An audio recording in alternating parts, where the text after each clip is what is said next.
Pleasant morning to members of the media and welcome to the Trinidad and Tobago Police Service weekly media briefing for Wednesday, 12 February 2020.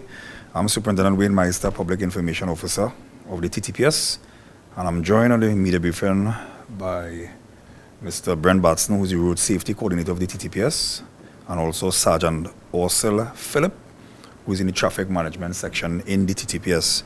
We just want to remind members of the public and the audience that the media briefing will be broken up into two parts. First part being where we address the issue of road safety. And the second part, we also want to do some promotional with Arrival Live. And we're going to give us some tickets and so on, and some tokens. So right after that. But just before we go into Mr. Brent Batson, I just want to make a statement as it relates to the wearing of camouflage patterns. And we're asking members of the public that the wearing of camouflage patterns, it doesn't matter the color, it's against the law, it's on our law books, because we have a lot of reports where persons are purchasing camouflage material to attend Army Fed, which is on Friday coming here.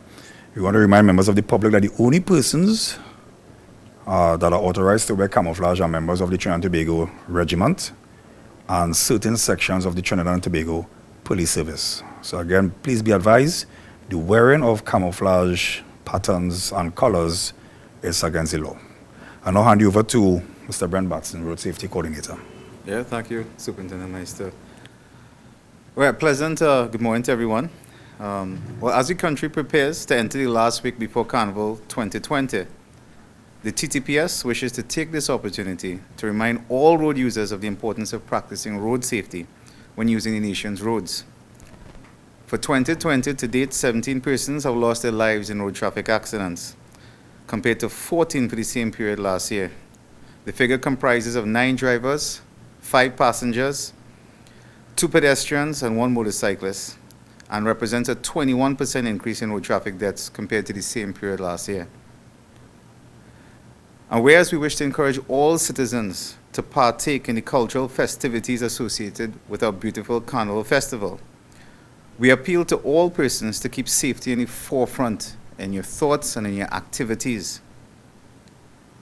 Even as police officers, we are not exempt to the risk drunk drivers place on the nation's roads. This was the case on Saturday gone, when 2 highway patrol officers were injured when a B14 crashed into the highway patrol vehicle, which was conducting a static at 4 a.m. at the Curup interchange.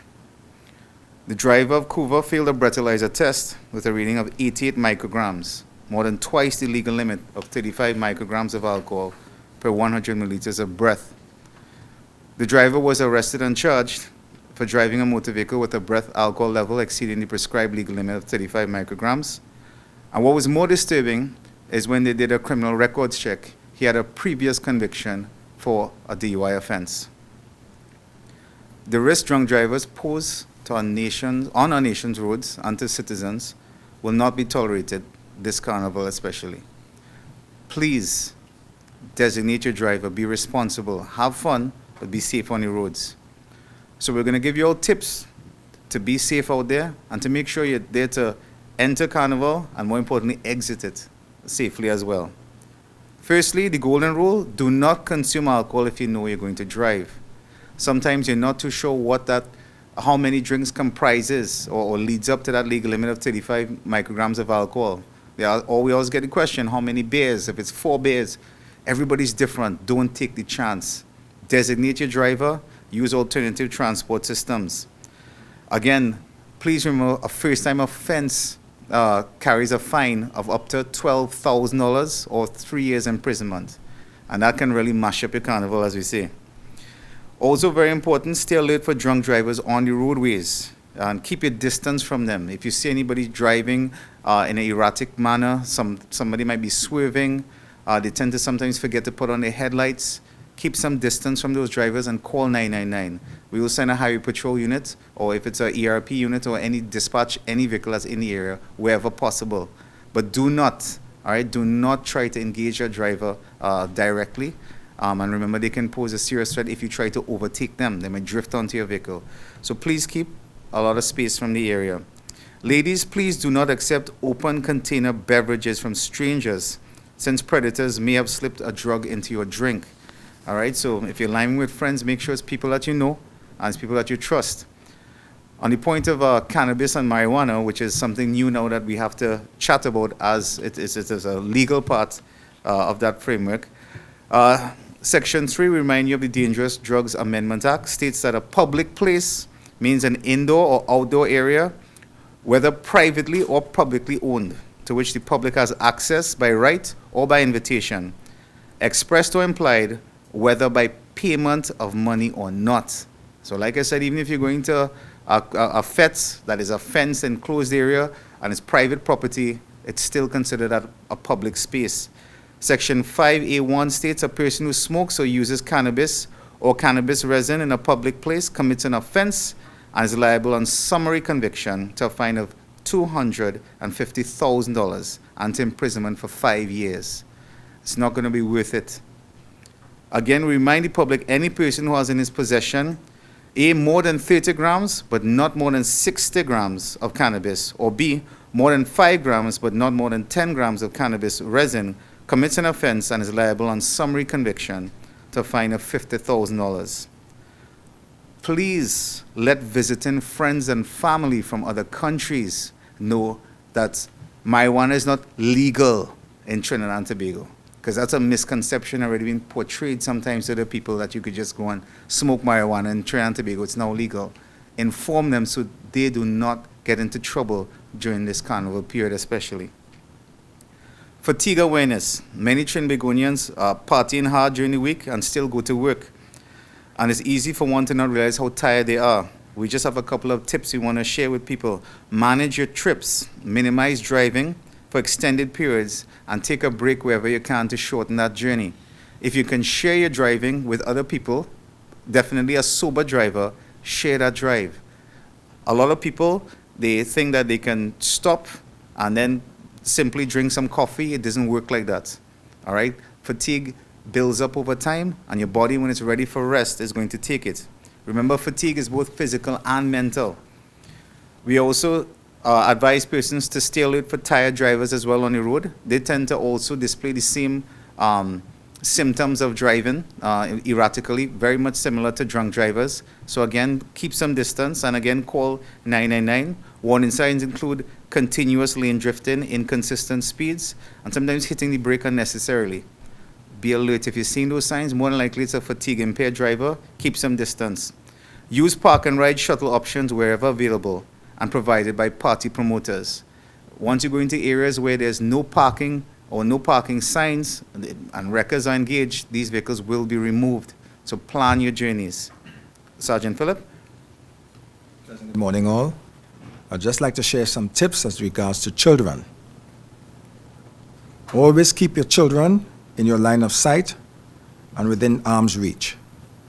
Before venturing out with your kids, with your children, have a talk with them about what to do just in case they get separated, like advising them on going to the nearest police station or to the nearest police officer for assistance. Just not a stranger.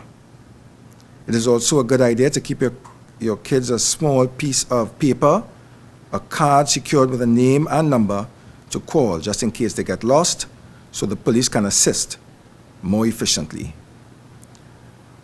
Remember, when in cars, buckle up all passengers in the vehicle, even in the back seat.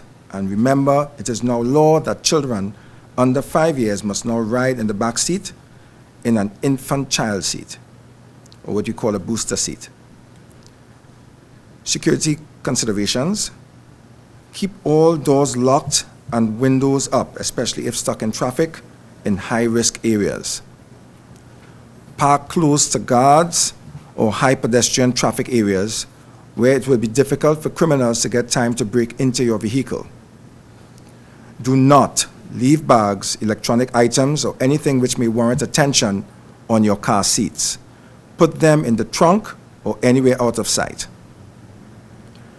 If you know you will be fetting late, park under lights or get someone you know to escort you to your car. Get your keys out before you are next to your vehicle and before you stand up in front of your door late at night or at home. Look around when approaching your vehicle, in a car park, for anyone approaching you or giving you too much attention. Double back to the mall or store if you are not comfortable, and ask security to escort you to your car. Do not make ATM cash withdrawals in the night, or wherever possible, use the ones in shopping malls. Leave 1 or 2 lights on at home if you know you will be out late. Always be aware of who is around you and where you are. Pay attention when opening and closing your gate at night. Pay attention to all of your surroundings. Ensure that your phone has enough power in case of an emergency. Thank you very much. Thank you very much, Sergeant Philip and Mr. Brent Batson. We're now open the floor for any questions that you may have. Mr. Batson, Kyle Saunders, my 95.5. What would you say has contributed to the increase in the road fatality figure that you gave us earlier? Yeah, well, Mr. Saunders, we had, I have to say without a doubt, some very tragic, but at the same time, preventable accidents where it's still risk-taking, people taking unnecessary chances on the road. And still, when you look at the initial police reports, the main cause is loss of control. And loss of control is usually a combination of speed or an inattentive driver that's unable to control the direction of that vehicle or stop that vehicle if he chooses or wants to. And again, it's funny you mentioned that, Mr. Saunders, because night before we did a night speed exercise. We recorded speeds of 167 kilometers an hour. Persons were driving on the highway. And it's very disturbing to us because these are unsurvivable crash speeds. These are speeds in which occupants will definitely die and will definitely kill other people if they're involved in crashes. So again, we have to remind persons that we will be out there doing our job to enforce.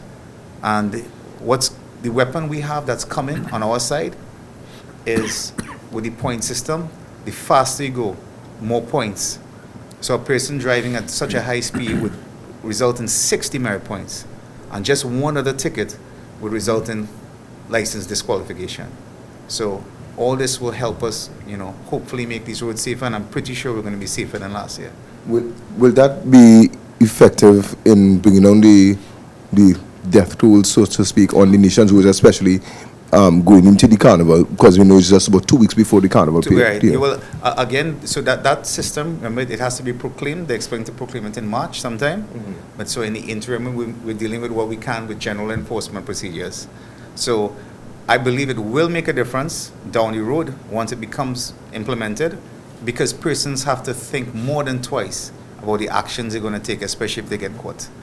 But what is it in the interim going forward now? Into carnival? Into the carnival period. It's increased enforcement right around and presence, both as a deterrence and for enforcement levels. In fact, I'm sure everybody's going to be, and I'm glad you mentioned it, because I will mention that the level of enforcement that you're going to see, a lot more stop checks, and it also means a lot more inconvenience to the public in some cases. We remind everybody, please comply with the instructions of the officers when they're requesting the driving documents. Please remove, and this is a genuine appeal, your old insurance certificate from your vehicle. A lot of the time you're keeping back traffic because you have 1999 insurance certificate and stuff in that vehicle still. It's unnecessary, and you keep back the process. We want to get you to your destination safely. We just want to make sure you're safe and you have your legal documents to reach there as well.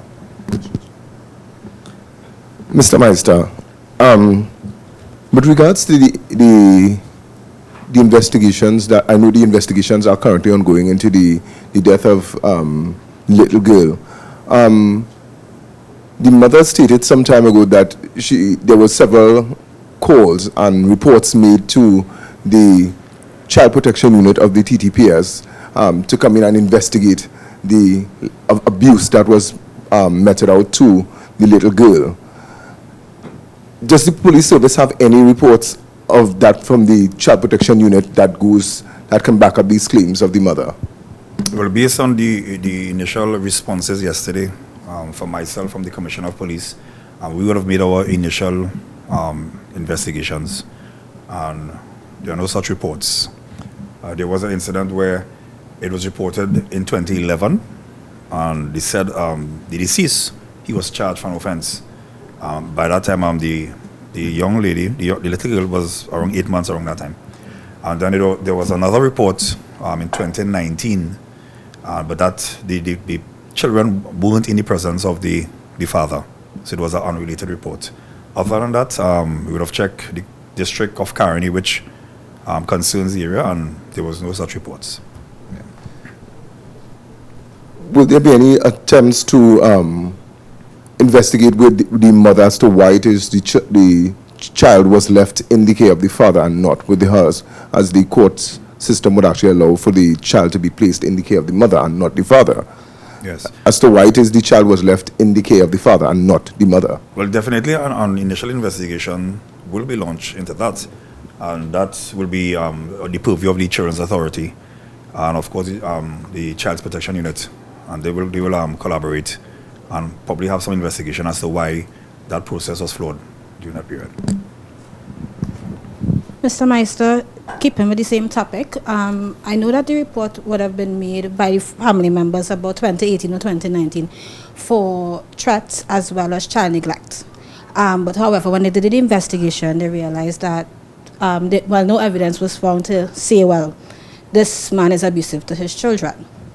My question is, and it has been going around, people are asking, is it that the police service, when you go to the police station, because I'm thinking that's the only way she knows to get help, to go to the police station and report. Is it that police officers there are equipped to inform people like them who may not know that there are other avenues, equipped to inform them that, hey, you could go to the Children's Authority or take this number, you could go here and help these people along? I can safely say yes. Now, the gender-based violence unit was launched almost a month ago. But in addition to that, though they have a specialized function, all police officers, all frontline police officers, and when we say frontline, we refer to police officers who are on patrol or who you get in contact with first. So if you go to the station, the first police officer you meet at the station, he is what you call the first responder.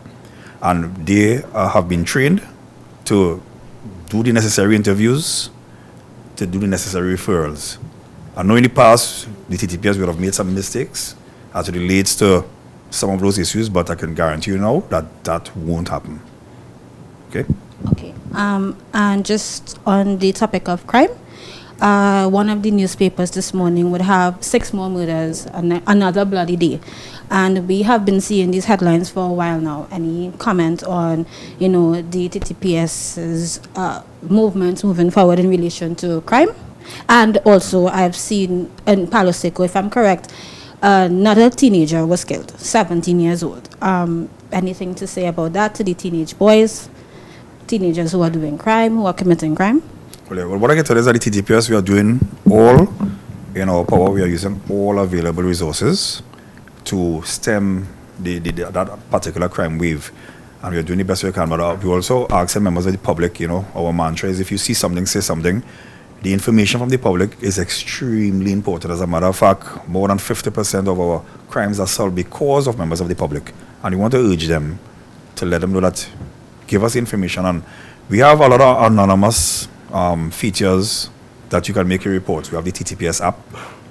We have 800 tips. We have 800 save, which is related to the gender-based violence unit.